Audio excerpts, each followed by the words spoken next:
बिस्मिल्लाहिर्रहमानिर्रहीम अल्हम्दुलिल्लाहि रब्बिल आलमीन अस्सलातु वस्सलामु अला खैरि खल्क़ि मुहम्मदिन व आलिहि व सहबिहि अजमईन बिरहमतिका या अरहमर राहिमीन।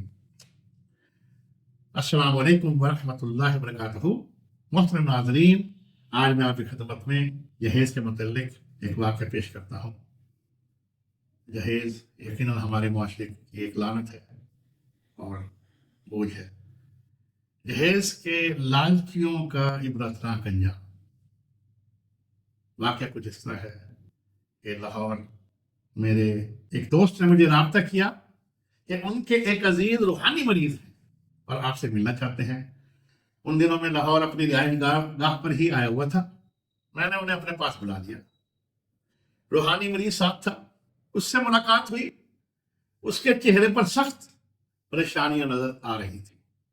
उसने बताया कि उस पर जिन्नात के असरात हैं और बहुत से आमलों से उसका इलाज कराया मगर कोई फायदा नहीं। मैंने उसके क्वाइफ लेकर, उसका नाम, उसकी वालदा का नाम देकर उसकी जो है मुकम्मल चेक किया तो कोई जिन्नात नहीं थे।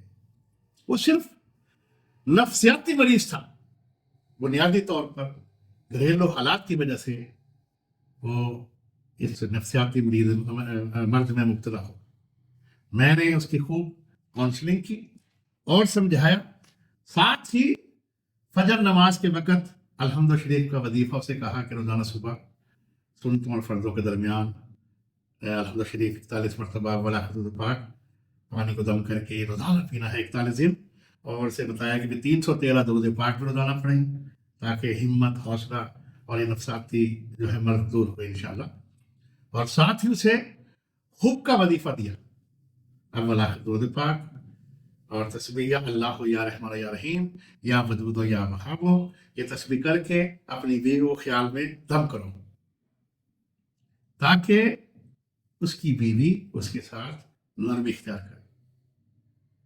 तकरीबन 1 माह के अमल से वो काफ़ी सेहतमंद हो गया। उसके घरेलू हालात भी बेहतर हो गए। लेकिन वो नफ्सियाती मरीज कैसे बना, इसका पूरा वाकया पेश खिदमत है।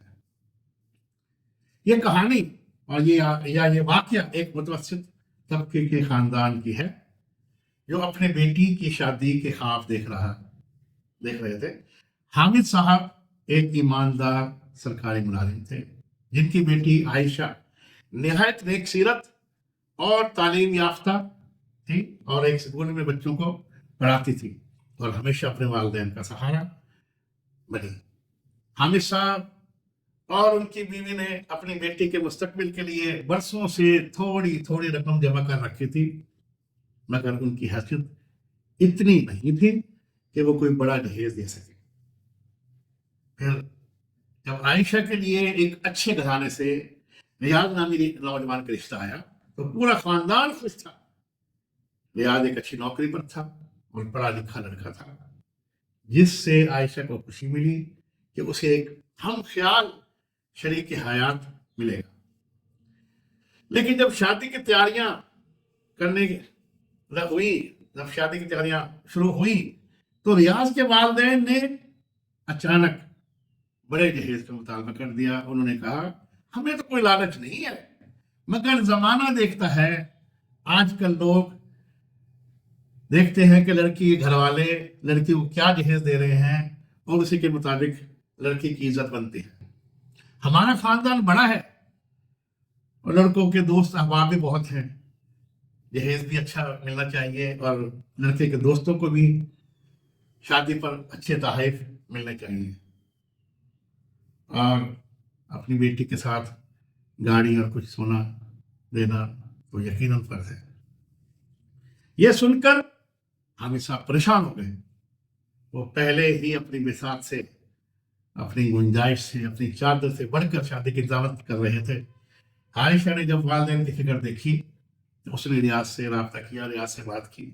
रियाज ने पहले कहा वो जहेज में दिलचस्पी नहीं रखता, लेकिन बाद में उसने भी अपने वालिदैन की बात को अहमियत दी और कहा अगर मेरे वालिदैन की ख्वाहिश पूरी ना हुई तो वो राजी नहीं होंगे और मैं उनके खिलाफ जाकर शादी नहीं कर सकता।